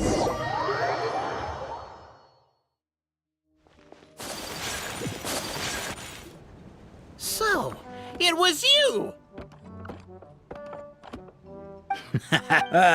So, catch me if you can.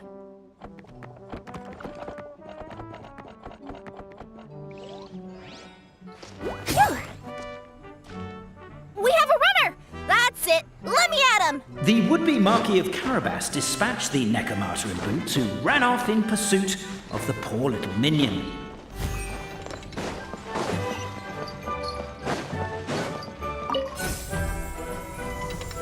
The minion's poor little lower back was protesting painfully against the intense physical activity. He decided to take the elevator, giving him a moment to catch his breath. Really? His lower back asked. But the minion had no other choice. He resolved to make the jump down. By this point, the Necromata in boots was gasping for air. The minion was huffing and puffing, even more loudly. But we'll ignore that. I'm not! Don't underestimate the gold-level courier of the Komania Express! A characteristically catty response from the Necromata. Tell me, what do you hope to gain from bullying me? I get to let off some steam! Ha-ha! You fell into my trap! Oh, and by the way, remember the glue you got stuck on when you first entered the future Marquis' abode-to-be? That was also me. I did it using my powers. Rats! Oh, I'm so jealous of you you guys right now, you can just jump out of your shoes and keep running, but Wait, I'm wearing boots. The unnamed minion made a last-ditch escape attempt. He began his long climb, up the wall, the tall wall. He began his long climb up the tall wall. You call that a tall wall? In urgent... Beat. I surrender.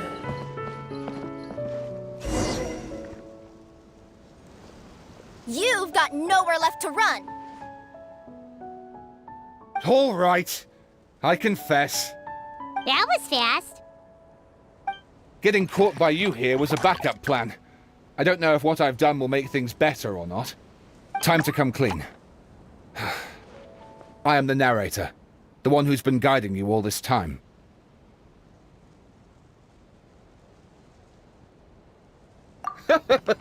Okay, I guess my voice acting skills have some room for improvement.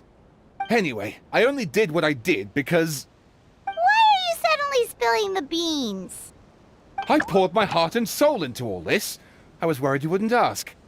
The truth is, I was one of the first conscious beings ever made by the goddess of creation. And I've known for a long time that this whole world is just a fairy tale written by the goddess of fate.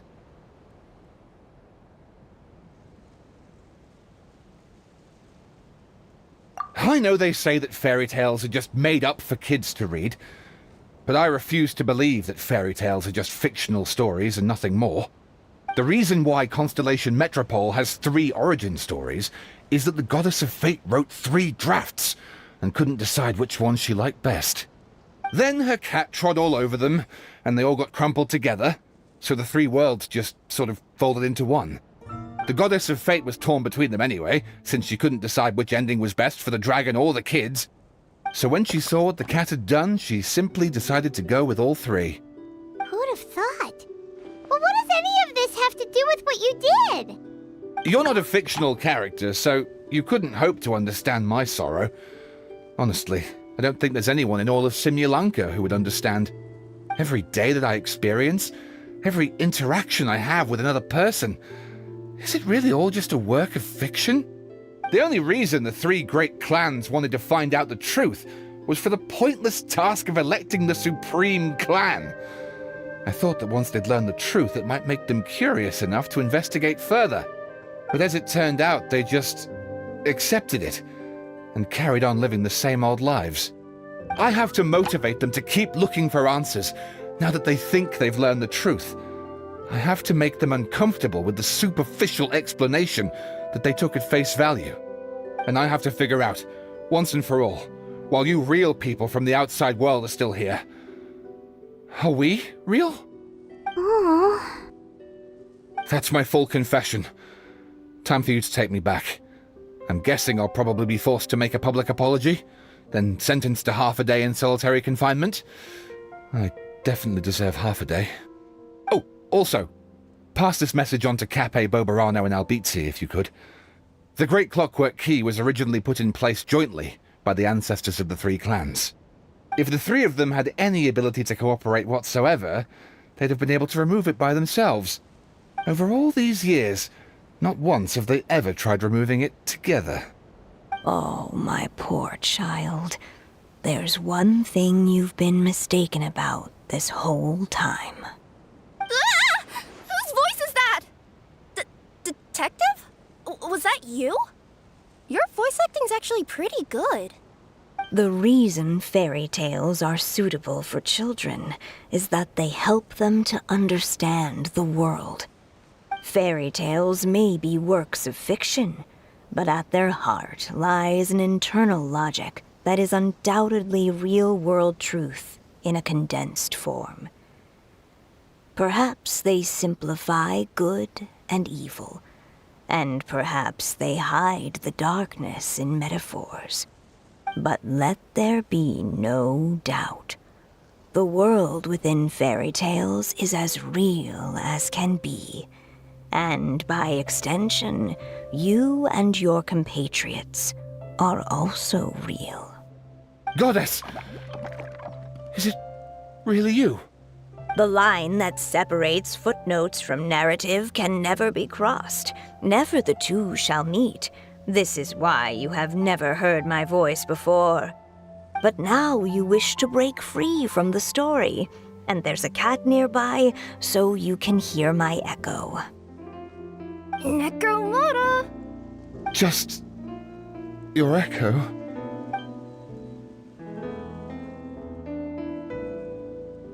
Oh, poor detective. So, we are a part of the real world too.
My head's spinning. Albizzi just gave me a quick rundown of the situation. So you caught the detective? Sorta. We chased him until he surrendered. Oh, and he asked us to pass on a message.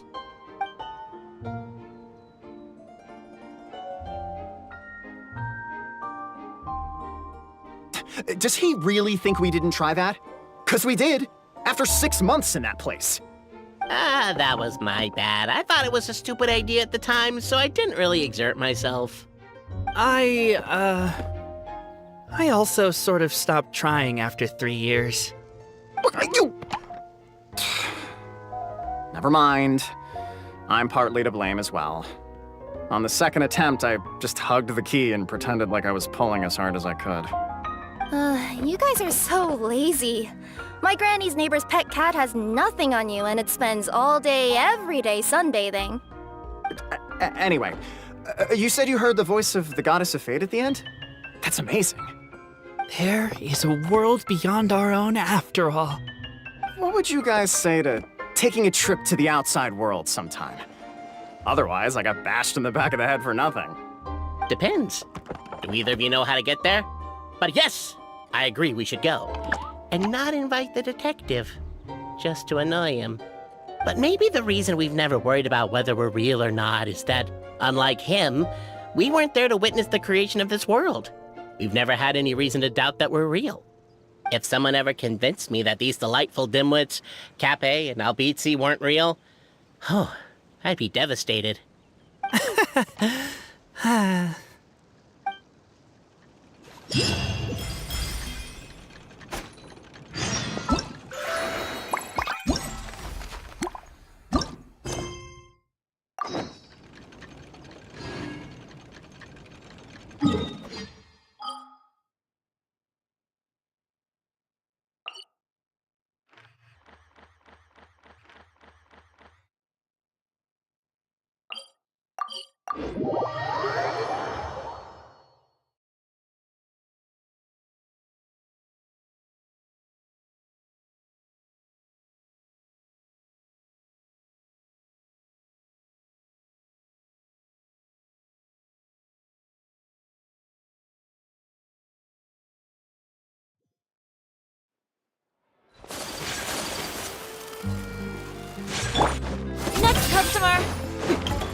that's the way the cookie crumbled. So what do you think? You two fancy taking a stroll around my kingdom? Sounds like someone's been playing a little too much tabletop troop. Not at all. I actually haven't seen her at all in a little while.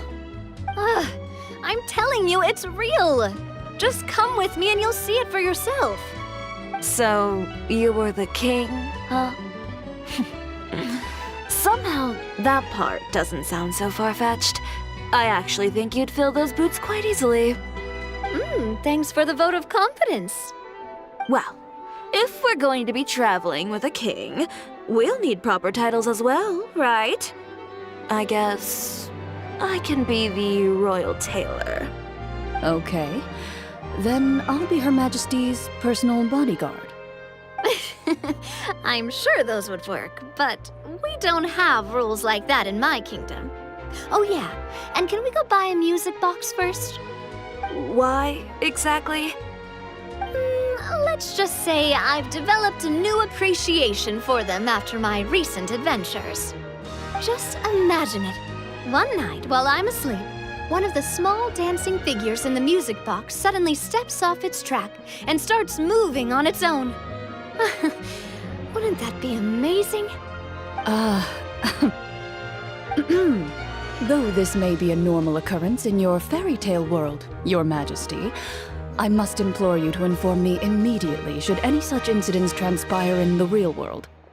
Because, from the perspective of a Marechaussee hunter, or really any normal person. That music box sounds like bad news.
Hey there!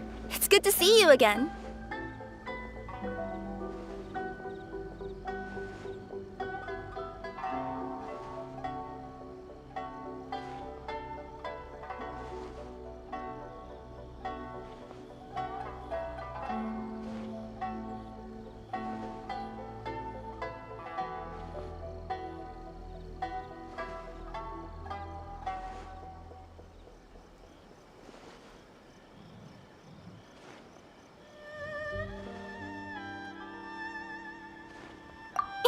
Pretty amazing, right? I never thought I'd be able to keep this outfit in the real world. I really like the texture too. It feels so nice against my skin. Still, not the best thing to wear when I'm out on a delivery. Something about running around carrying a parcel when I'm dressed like this seems to make everyone suspicious. Especially the guards, the Millilith, and so on. They always stop me and interrogate me on the spot. Guess I'll just have to switch back to my old outfit when I'm on the job. Oh, it was fantastic! A magical world full of things I'd never seen before. Great scenery, really friendly people. Oh, and I also took a trip back to the Forest of Blessings after we parted ways.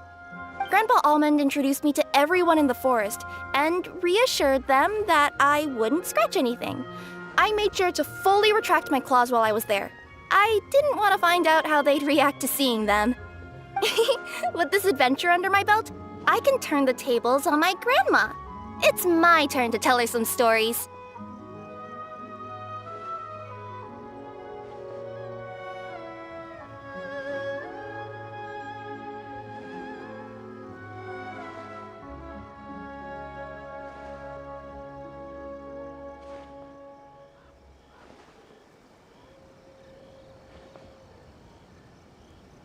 After peace returned to Simulanka, a lot of people started saying they wanted to pay a visit to the world beyond. But they're a little worried about whether it's safe or not. If any of them do visit to that, I'd love to be their guide. I could even use my delivery box to take them around. If anyone understands the joy of seeing new things, it's me. Sure thing. It's always a pleasure adventuring with you guys. I had so much fun.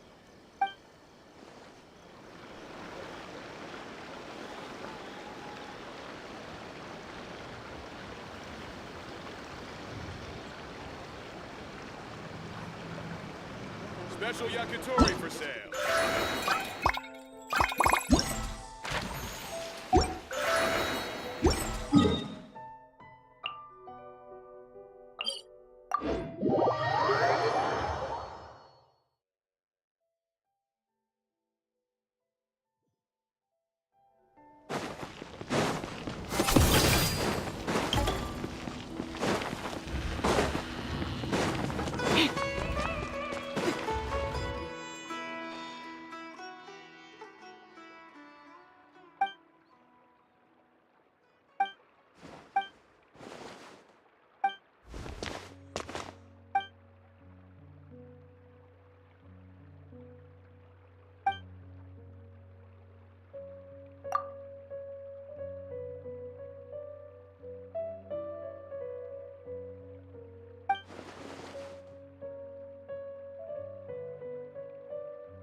Let's go, Tomato.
Let's go, Tomato!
A blade embraces its duty, as a jeweler cherishes their gems.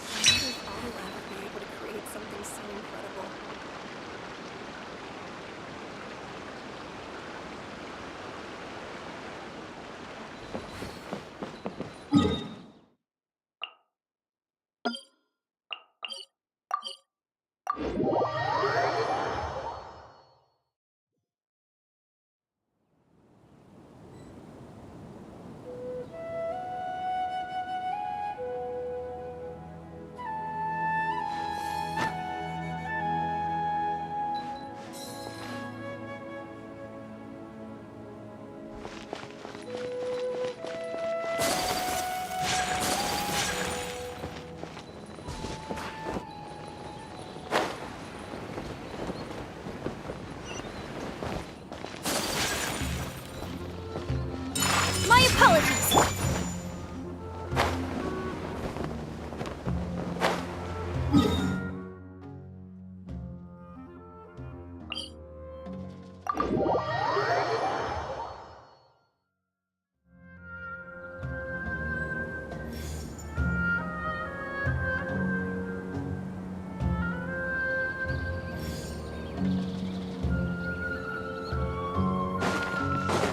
Lend me a hand!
on the stage, one must act with gumption. Wow, what a gorgeous lotus stage.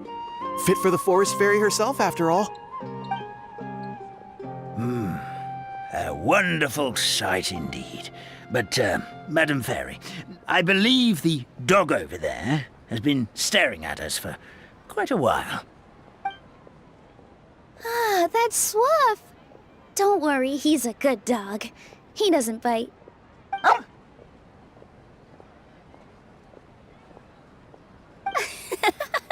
That's a good boy. I haven't seen you in ages, Swoof.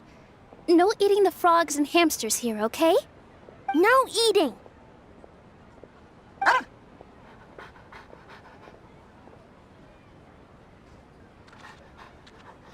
Ah! What a well-behaved doggy. You see, Stream? I told you, didn't I? The outside world isn't nearly as dangerous as we feared. Mm-hmm, you were right. But with that said, Grandpa Almond, why are you hiding behind me?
The people from the academia say they haven't seen you in a while.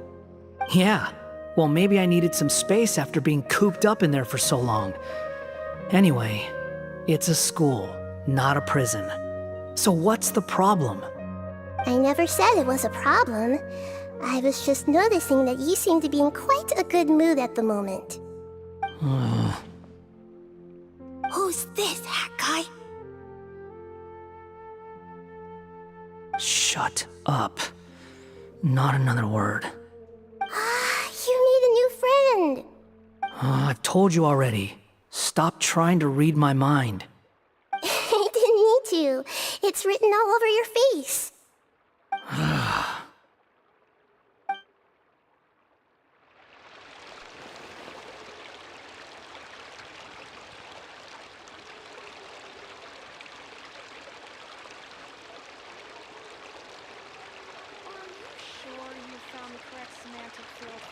Good night. Yeah, finally finished. Yay. Good night. Bye bye. Bye bye bye. Sayonara.